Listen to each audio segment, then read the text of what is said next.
Kam një problem bashkëshortin, ai foli në telefon me shoqin e tij dhe në momentin që më tregoi i thash që ne jemi muslimanë dhe nuk na lejohet kjo gjë. Ai më thotë se nuk jam mirë. Ai më thotë që unë nuk e kam mirë dhe jam brenda normave të Islamit. Kur unë i them këtë gjë, ai më thotë se po mundohesh të më ndash nga njerëzit. Për këtë arsye do të jap zhllëvari përpara Allahut.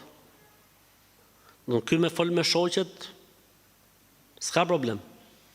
Porse kjo që i thot mos fol, kjo është duke nda nga njerëzit dhe do të japi llogari përpara Allahut. E rëndësishme, nëse është e folmja për punë, s'ka problem le të flasi. A më qoftë është e folmja se e ka marrë malli për shoqen. Largon stresin duke fol me të. Shpreh shplodhje. E qanë halët, kjo s'lejohet. Nërsa ky avdalli që thot po mdan nga njerëzit, ke përdon llogari përpara Allahut, ky ja fut kot. A më nëse ky flet për punë, se mund të jetë edhe kjo tjetra. A erdhën furnizimet, kurse kjo i thot, pas fal me femrat, po me këtë flasim, me xhindin, apo të flasim me burrin e asaj. Thot pyetej çik gruan, a ka ardhur furnizimi?